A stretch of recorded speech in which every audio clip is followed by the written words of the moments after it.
The massive station Concordia Prime hung in the darkness between stars like a steel city floating in space.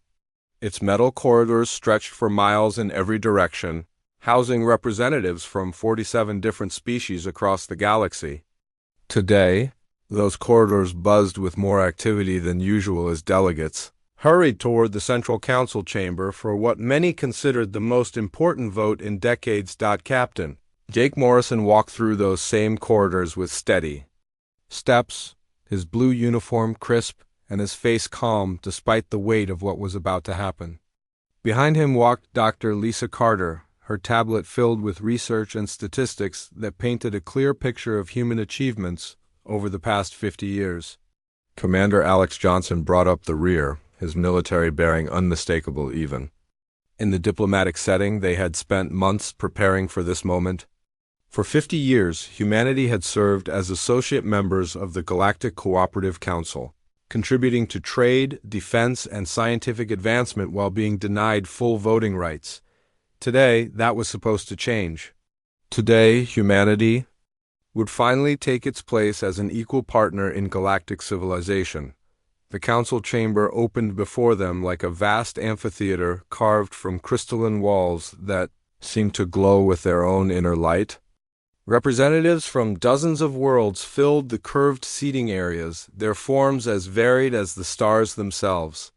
Tall, graceful beings with silver skin sat next to squat, rock-like creatures whose eyes glowed like embers. Floating jellyfish-like entities drifted near the ceiling while insectoid delegates clicked and chittered in their own sections. At the center of it all sat High Counselor Veltash, an ancient crystalline being whose faceted body had witnessed the rise and fall of entire civilizations. The light within him pulsed slowly, like a heartbeat made of starfire. Around him, the inner circle of senior counselors occupied positions of honor, their species having earned their places through age and influence rather than merit. Ambassador Kethfer dominated one section of the inner circle, his reptilian form draped in ceremonial robes that marked him as speaker for the Zephyrian Empire. His yellow eyes followed the human delegation with unconcealed contempt, and his forked tongue flicked out occasionally as if tasting something unpleasant in the air. Jake Morrison stepped forward when his name was called, his voice carrying clearly through the chamber's advanced acoustics. He began with humanity's contributions to galactic security, detailing how human forces had helped end 3 major conflicts in the past decade alone. Human ships had protected trade routes from pirates, human soldiers had fought alongside alien allies on dozen worlds, and human commanders had developed new strategies that saved countless lives. Dr. Carter presented the scientific achievements next. Human researchers had developed new medical treatments that worked across species barriers, created agricultural techniques that ended famine on 17 worlds, and made breakthrough discoveries in energy production that benefited the entire galactic community.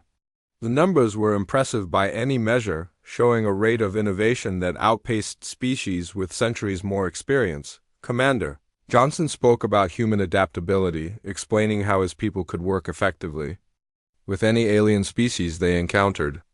Unlike some races that could only cooperate with biologically similar beings, humans had proven themselves capable partners regardless of whether their allies were silicon-based, methane-breathing, or existed partially in higher dimensions. The presentation was thorough, professional, and backed by undeniable evidence. Jake Morrison concluded by expressing humanity's desire to contribute even more as full members, to take on greater responsibilities and help guide the galaxy toward a brighter future.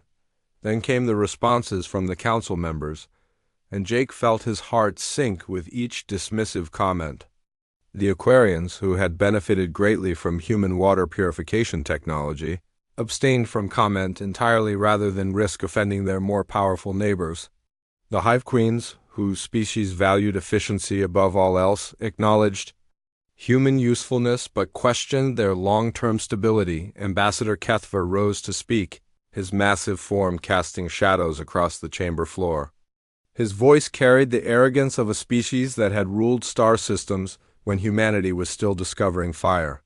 He dismissed human achievements as lucky accidents, crude solutions that happened to work despite their lack of proper scientific foundation. Human military victories were attributed to reckless aggression rather than tactical skill, and human diplomatic successes were called the result of naive enthusiasm rather than genuine capability. The worst came when Kethver suggested that humanity would be better served as a client species under Zephyrian guidance. The humans could continue their useful work, he explained, but under proper supervision from beings who understood the complexities of galactic civilization. This arrangement would benefit everyone by channeling human energy in productive directions, while preventing the chaos that inevitably resulted from giving such an impulsive species too much independence. Other counselors nodded agreement, their ancient prejudices confirming what they wanted to believe.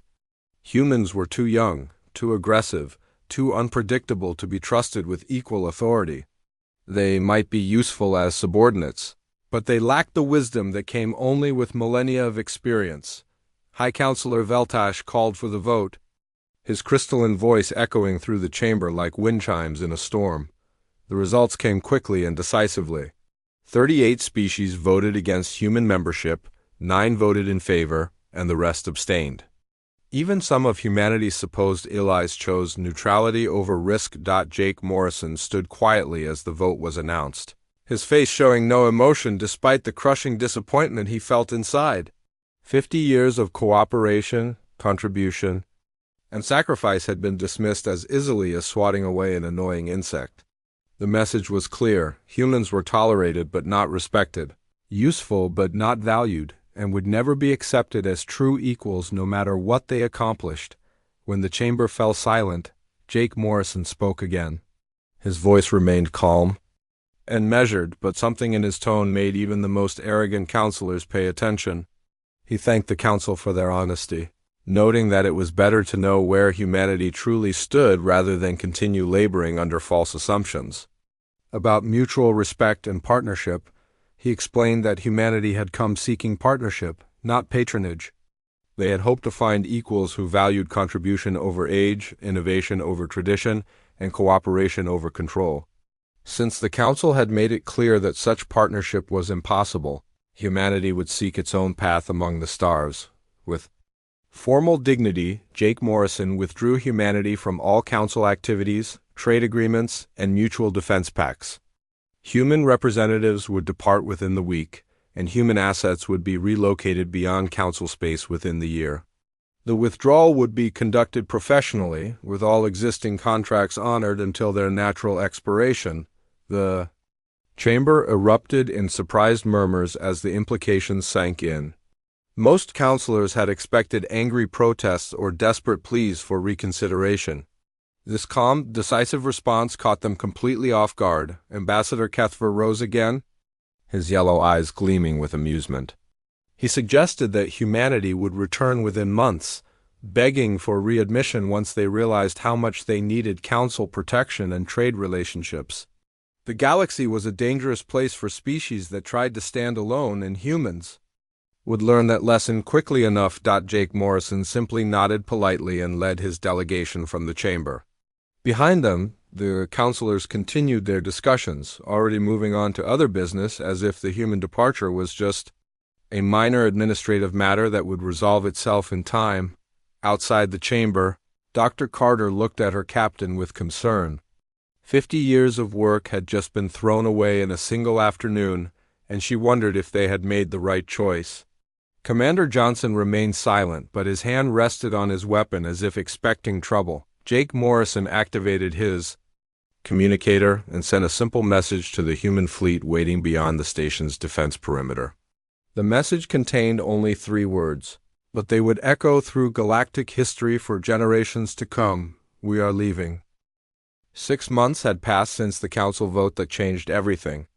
Admiral Helen Brooks stood on the bridge of her flagship, watching the final transport ships depart from Kepler Station. The massive human trading post that had served the galactic community for 30 years was now empty, its cargo bays silent and its docking ports closed forever. The evacuation had been precise and methodical, just like everything else about humanity's great departure. Every human colony within council space was being relocated, Every trade agreement was being allowed to expire naturally, and every military installation was being dismantled with careful attention to detail. The council members who had expected angry protests or desperate negotiations instead watched in growing unease as humanity simply vanished from their territories. Dr. Peter Walsh reviewed the colonization reports from his temporary headquarters aboard the science vessel Discovery. The numbers were staggering even to him, and he had helped plan this massive undertaking. 200 million humans were being relocated across 47 different star systems, along with their alien friends and allies who had chosen to leave council space rather than remain behind. The logistical challenges were enormous, but somehow everything was proceeding ahead of schedule. The secret was that humanity had been preparing for this possibility for decades, even while hoping it would never be necessary. Hidden research stations had been established in unexplored regions, automated mining operations had been seeded throughout the galactic rim, and entire fleets of colony ships had been constructed in secret shipyards far from council oversight. What looked like a desperate exodus to outside observers was actually the activation of contingency plans that had been 50 years in the making. Colonel Maria Santos coordinated the military aspects of the withdrawal from her command center on the battleship Independence. Her screen showed the positions of every human vessel in known space, and she was pleased to see that the evacuation was proceeding without incident. There had been no attacks from hostile species, no attempts by the Council to interfere with human operations, and no panic among the civilian population being relocated.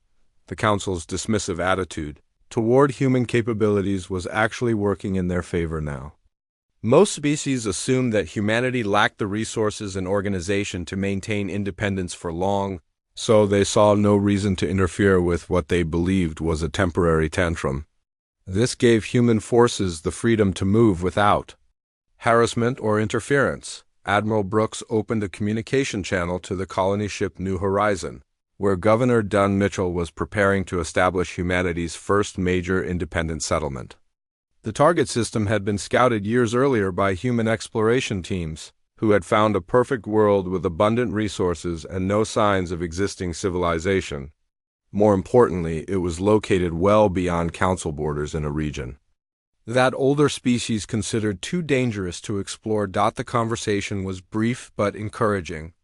Mitchell reported that his advance teams had already begun constructing the basic infrastructure needed for a permanent settlement, and the first wave of colonists would be landing within days. Early surveys suggested that the system contained mineral wealth beyond their most optimistic projections, including rare elements that were desperately needed for advanced technology. Dr. Walsh smiled as he reviewed the archaeological reports from the advance teams. The system contained ruins left by an ancient civilization, structures that predated the current galactic community by millions of years. Unlike council archaeologists who spent centuries carefully cataloging such discoveries, human researchers were already working to understand and utilize whatever technology they could find. The approach was typically human in its boldness and practicality. While other species treated ancient ruins as museums to be preserved unchanged, humans saw them as libraries to be studied and laboratories to be explored. This difference in philosophy had led to numerous breakthrough discoveries that more conservative species had missed entirely. Back in council space, the effects of humanity's departure were becoming impossible to ignore. Trade Minister Glix of the Aquarian Collective paced nervously through his underwater offices, reviewing reports that painted an increasingly grim picture. Human merchant vessels had carried nearly 40% of all interstellar trade, and their absence was creating shortages throughout the galaxy. The Aquarians themselves were facing a crisis as their water purification systems began failing without human maintenance and replacement parts. The technology had been developed through a joint research project, but the humans had contributed the crucial innovations that made it work across different planetary environments. Without that expertise, billions of Aquarian citizens faced the possibility of contaminated water supplies. Similar problems were emerging throughout council space as the full extent of human contributions became apparent. Agricultural worlds discovered that their improved crop yields depended on human-developed fertilizers, and pest control methods. Mining operations found that their most efficient extraction techniques had been created by human engineers. Even military forces realized that many of their tactical doctrines had been influenced by human strategic thinking. Zarquith, the hive, queen of the insectoid collective, watched these developments with growing concern from her living palace on the core world of her species. Unlike many council members, she had always valued practical results over political posturing, and the practical results of humanity's departure were clearly negative for everyone involved. She had attempted to maintain private communications with human representatives, hoping to preserve the beneficial relationship her species had enjoyed with human researchers. The response had been polite but firm, explaining that the council had spoken as one voice in rejecting humanity, so humanity must treat all council members as one entity. There would be no special exceptions or private deals. The Hive Queen found this response both frustrating and impressive. It showed a level of discipline and unity that few species could maintain under such circumstances. Most races would have been eager to preserve profitable relationships regardless of political disagreements, but humans were apparently willing to sacrifice short-term advantages for long-term principles. Captain Roy Gibson led the exploration fleet that was mapping humanity's new territories beyond council borders. His ships moved through star systems that had never seen intelligent life, cataloging resources and searching for suitable worlds to expand human civilization. The freedom to explore without bureaucratic oversight or territorial restrictions was intoxicating after decades of council limitations.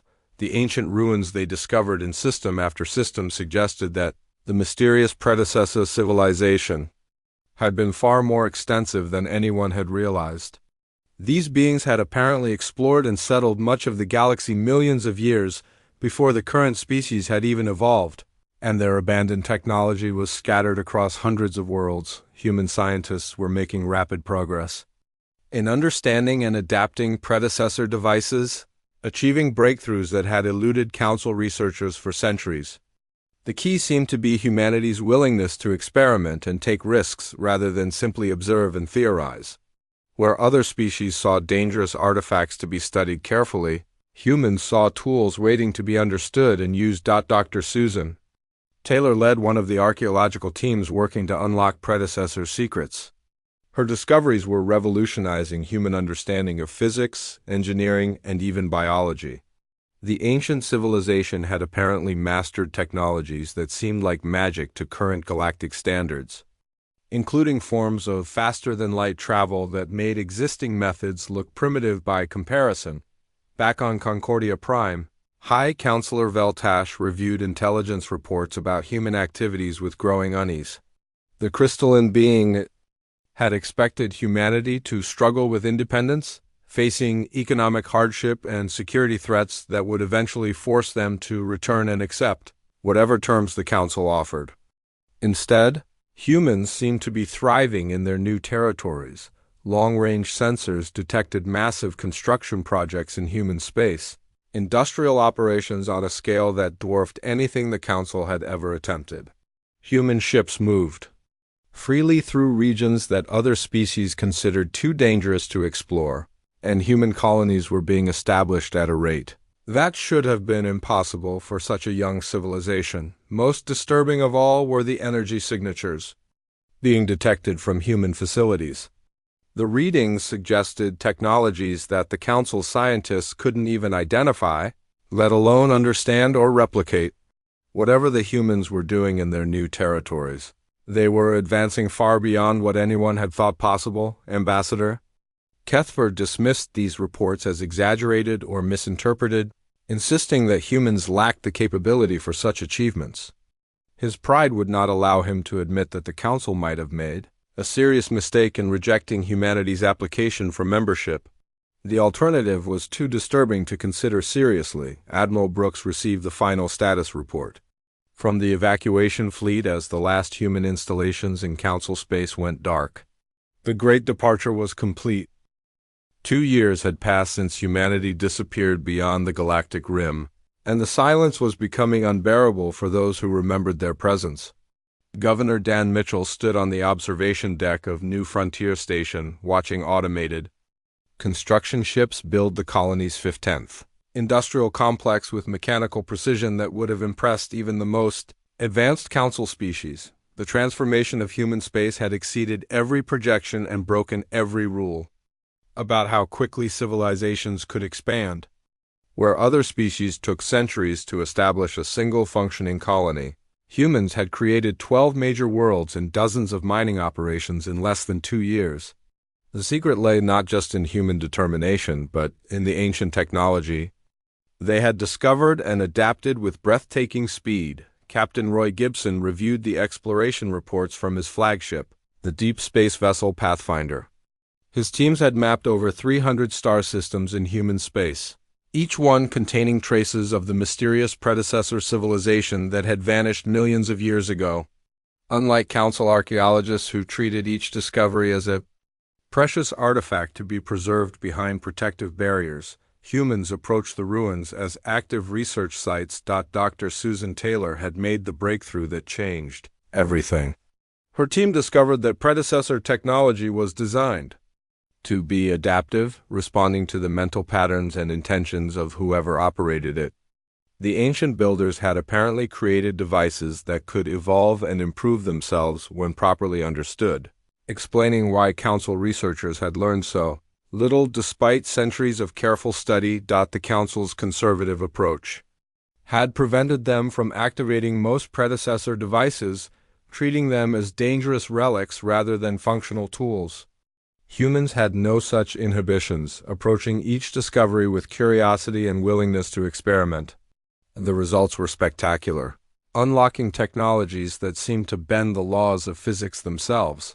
New Frontier Colony now boasted manufacturing capabilities that could produce starships in weeks rather than years. Automated systems based on predecessor designs worked constantly to expand human infrastructure, building cities and industrial complexes with minimal human oversight. What had started as a desperate evacuation from council space had become the foundation for a technological revolution. The most impressive achievement was the development of true, faster-than-light communication. Council species had always been limited to message drones that took weeks or months to carry information between star systems, but human researchers had unlocked predecessor communication networks that operated instantaneously across galactic distances. The implications for coordination and development were staggering back in council space. The effects of human absence had grown from inconvenient to critical. High Counselor Veltash reviewed crisis reports from across the galaxy with growing alarm. Agricultural failures were spreading as human-developed crop strains failed without proper maintenance. Trade routes were collapsing as human merchant vessels remained absent. Even basic medical supplies were running short without human pharmaceutical expertise. The most serious crisis was developing in the Outer Rim territories, where pirate raids had increased dramatically since human patrol ships stopped protecting the trade lanes. Council military forces were stretched too thin to provide adequate coverage, and their response times were measured in months, rather than the days that human rapid response teams had achieved. Ambassador Kethver continued to insist that these problems were temporary inconveniences that would resolve themselves once humanity returned to beg for readmission to council space. His reptilian pride would not allow him to admit that the council had made a serious error in judgment, despite mounting evidence that humanity's contributions had been far more important than anyone realized. The first direct plea for help came from an unexpected source. The Virgan species, peaceful herbivorous beings who had never been involved in galactic politics, sent a desperate message to council headquarters. Their home system was under attack by raiders using advanced weapons technology, and their primitive defenses were completely ineffective against the assault. Council military commanders reviewed the situation with growing frustration. The nearest council fleet was 6 months away from Virgan space, and even then their ships were designed for large-scale battles rather than the rapid response needed to deal with pirates. By the time help arrived, the Virgan civilization might be completely destroyed.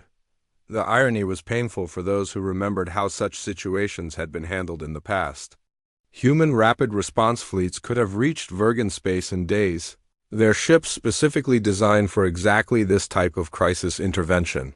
Human tactics emphasize speed and precision over massive firepower, making them ideal for protecting vulnerable species from raiders and pirates. Counselor Yathara, representing one of the younger species that had joined the Council after humanity's departure, raised questions that made her colleagues uncomfortable.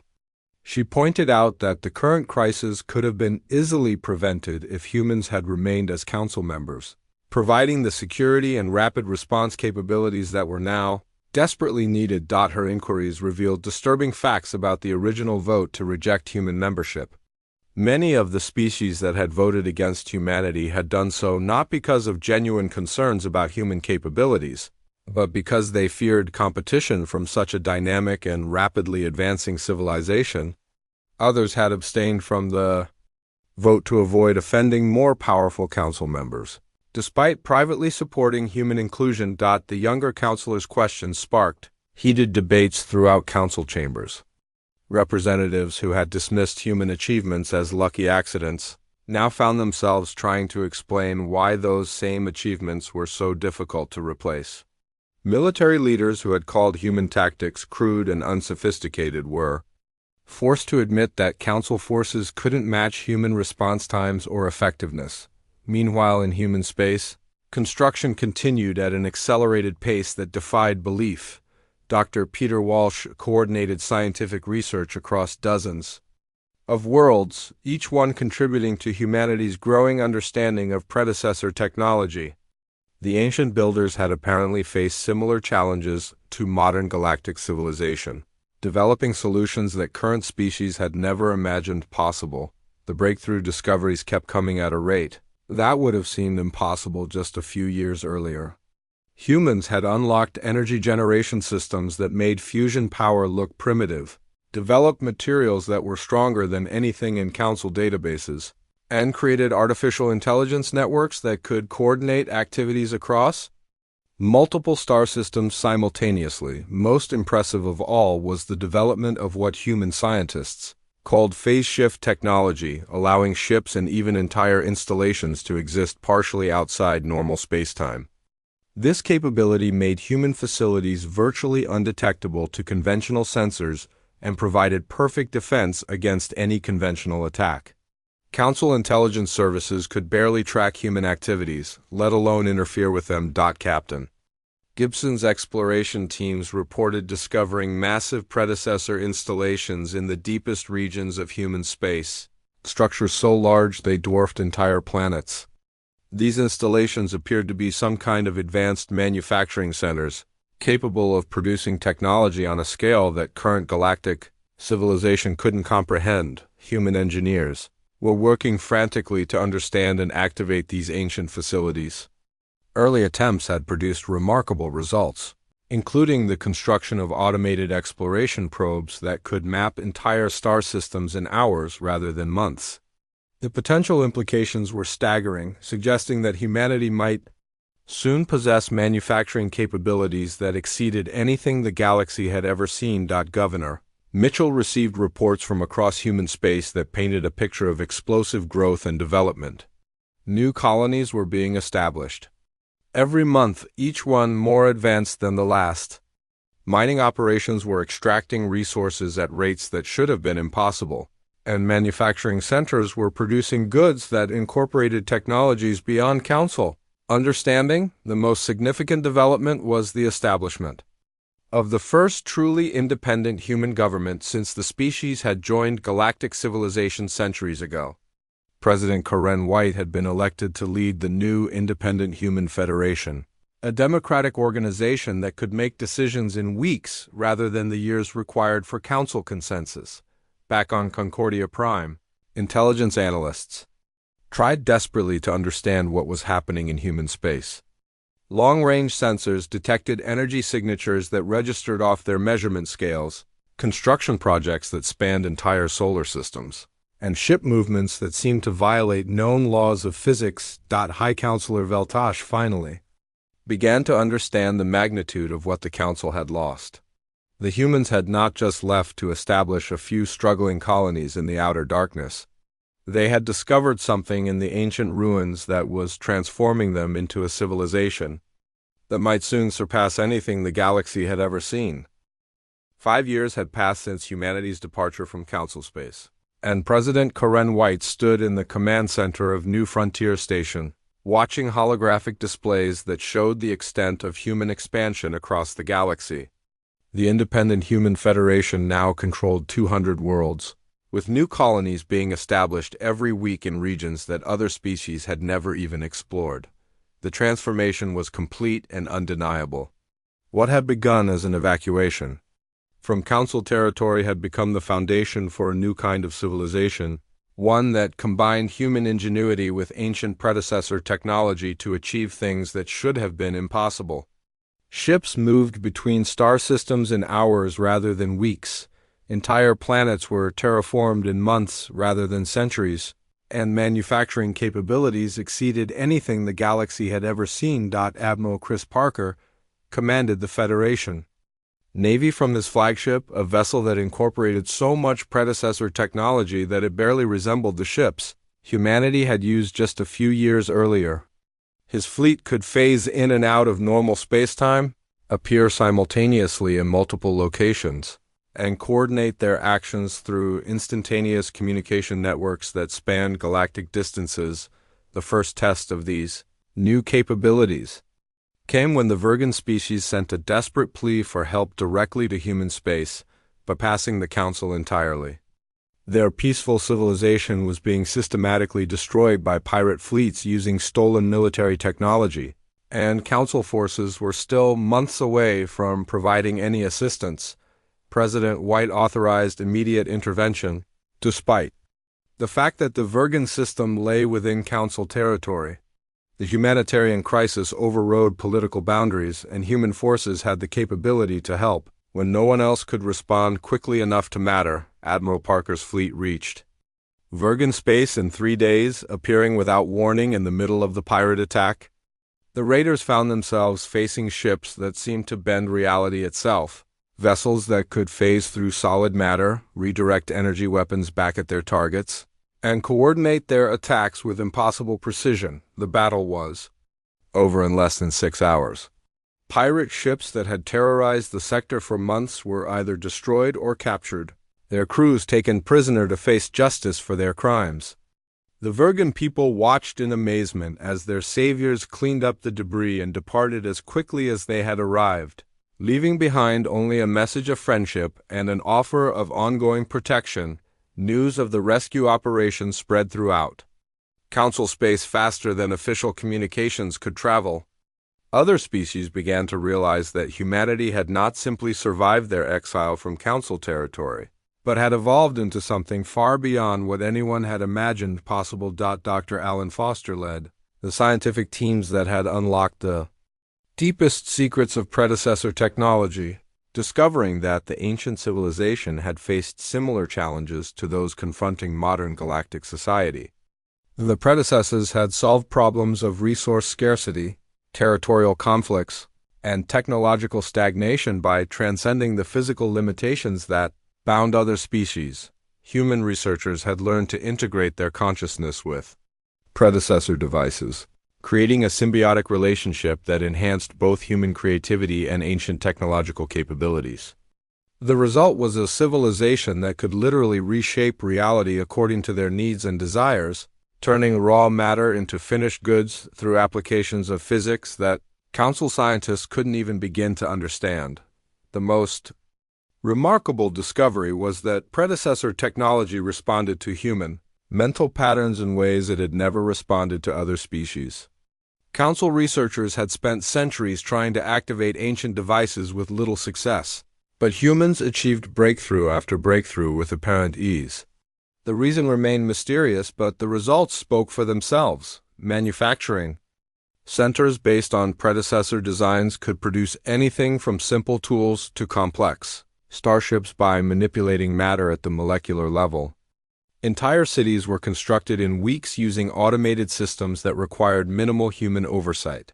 Even the process of terraforming dead worlds had been reduced to a matter of months. rather than the centuries it took using conventional technology. Back in Council space, the political situation was deteriorating rapidly as species began questioning the wisdom of rejecting human membership 5 years earlier. Councillor Yathara led a growing faction of younger species, who demanded accountability from the leadership that had made such a catastrophic decision. The evidence was overwhelming and undeniable. Agricultural failures continued to spread without human expertise in developing crop strains suitable for different planetary environments. Trade networks remained disrupted without human merchant vessels to carry goods between distant worlds. Military responses to pirate attacks and territorial disputes were slow and ineffective. Without human rapid response capabilities, most damaging of all were the direct comparisons between human effectiveness and Council performance in crisis situations. The Virgan rescue had been accomplished in days by a small human fleet, while Council forces were still organizing their response weeks later. Similar incidents were happening throughout the galaxy as species in distress turned to humanity for help that the Council could not provide. High Counselor Veltash convened emergency sessions to address the growing crisis, but the debates only revealed how dependent galactic civilization had become on human contributions.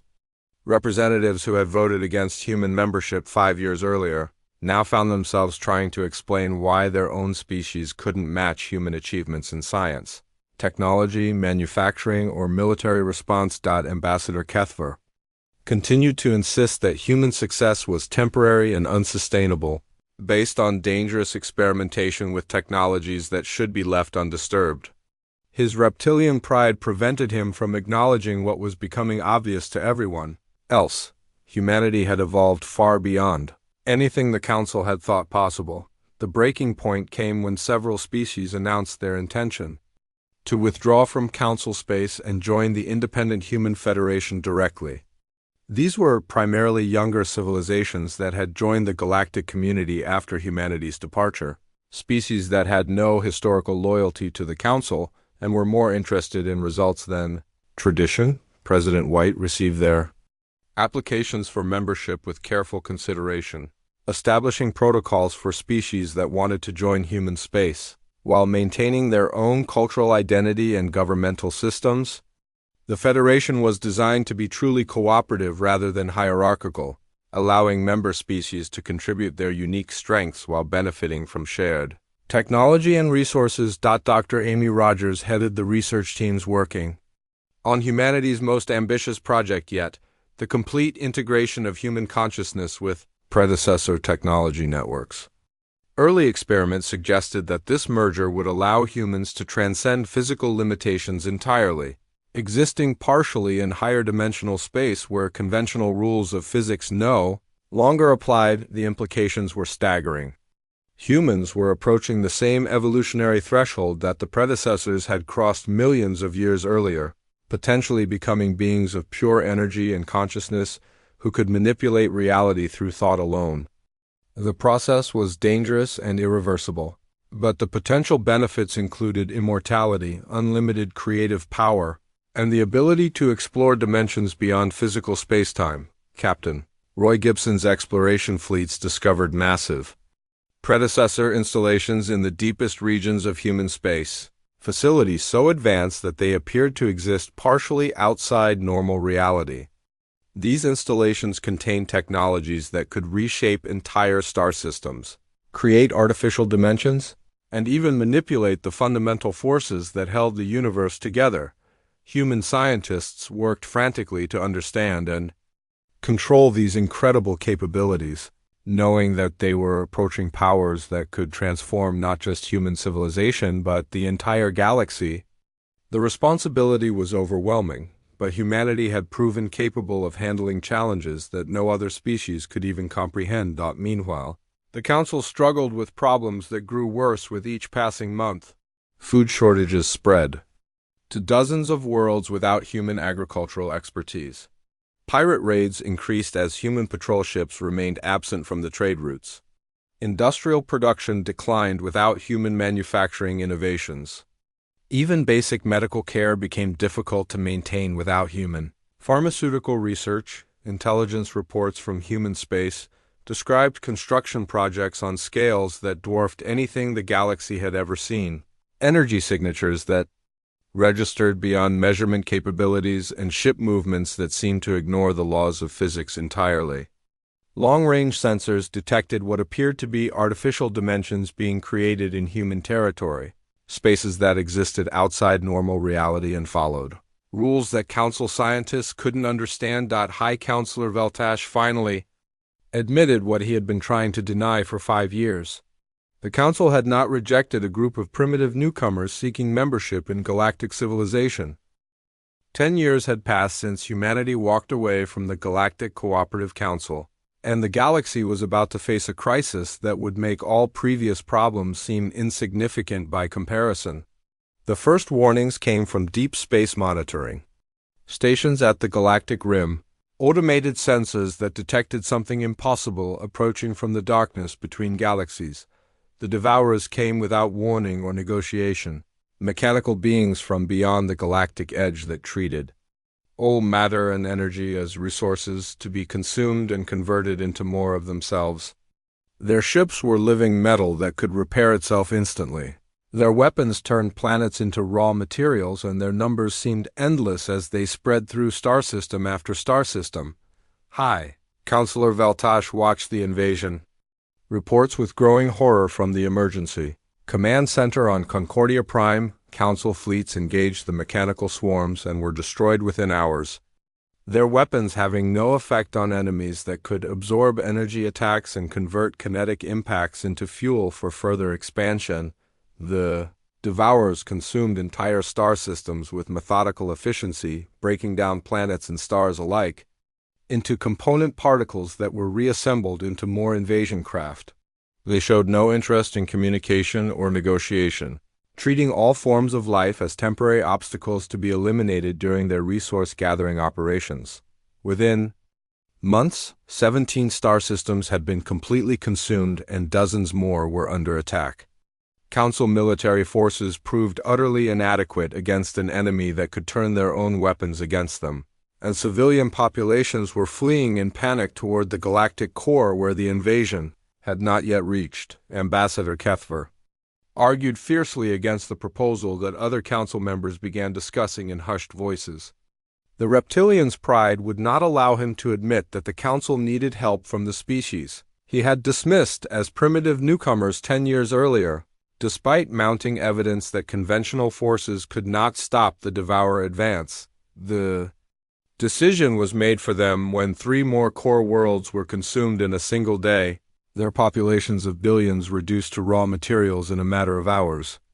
High Counselor Veltash finally swallowed his ancient pride and authorized a formal request for assistance to be sent to human space. Knowing that it might be too late already, the response came not from President Karen White or Admiral Chris Parker, but from Ambassador Jake Morrison himself, the same man who had walked out of the council chambers 10 years earlier, after humanity's membership application was rejected. His message was brief and professional, acknowledging the crisis and agreeing to provide assistance as an independent ally protecting shared galactic heritage. What arrived in council space 3 days later defied every expectation and challenged every assumption about what was possible. Fleet Admiral Ben Collins commanded vessels that seemed to exist partially outside normal reality, ships that could phase through solid matter, redirect energy across dimensional boundaries, and coordinate their actions through methods that transcended conventional physics. The human fleet engaged the Devourer swarms near the Rigel system, and the battle was unlike anything the galaxy had ever witnessed.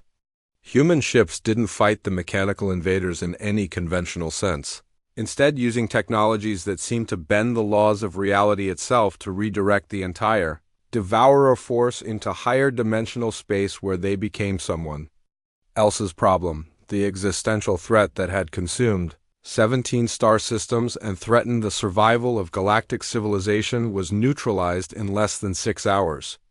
The Devourers simply vanished from normal space-time, transported to dimensions beyond the reach of conventional physics where their mechanical hunger could no longer threaten anyone in the known galaxy. Dr. Amy Rogers observed the battle from her research station in human space, monitoring the successful deployment of technologies that humanity had spent years developing in secret.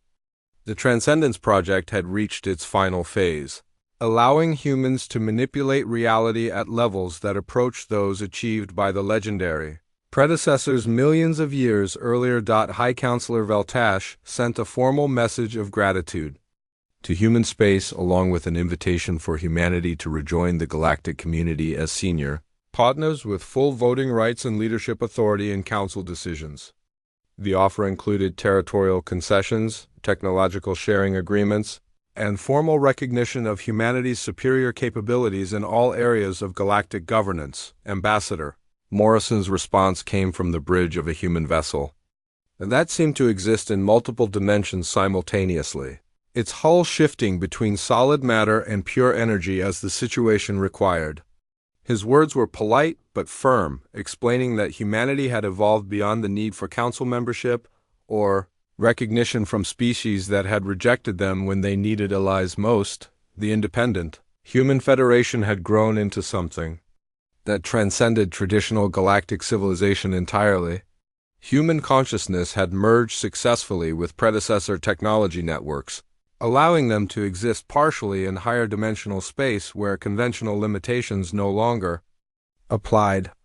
They could manipulate matter and energy through thought alone, travel instantaneously across galactic distances, and create artificial realities tailored to their specific needs. President White appeared in a holographic transmission that seemed more real than reality itself, her image shifting between human form and patterns of pure light that hurt to look at directly. She explained that humanity would maintain friendly relations with all galactic species and provide assistance when requested, but their future development lay in dimensions that the Council could not even comprehend. The transformation was already beginning as human ships phase shifted into spaces between normal dimensions, following pathways that the predecessors had discovered millions of years earlier. They left behind automated guardian systems to protect younger species from future threats, along with technological gifts that would advance galactic civilization by thousands of years. Dr. Rogers led the final phase of human transcendence, guiding her species through the evolutionary leap that would transform them from physical beings into entities of pure consciousness and energy. The process was irreversible and dangerous, but it offered unlimited possibilities for growth and exploration in dimensions beyond the reach of conventional understanding.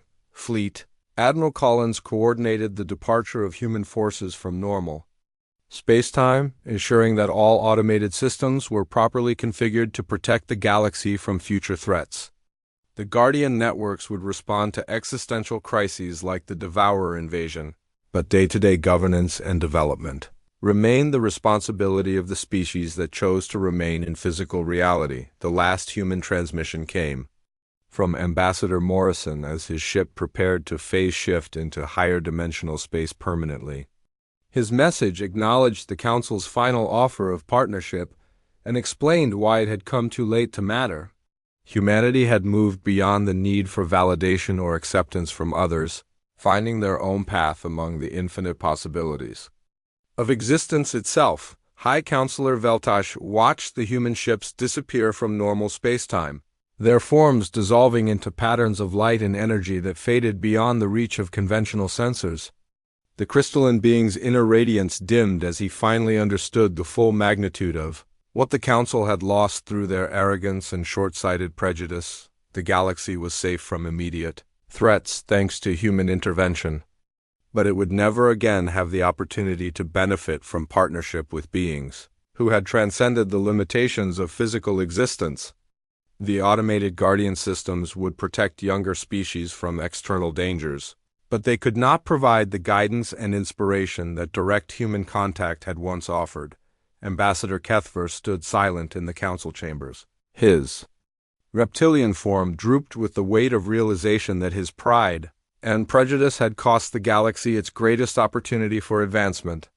The species he had dismissed as primitive newcomers had evolved into something approaching godlike power, and they had chosen to leave rather than force their presence on those who did not want them.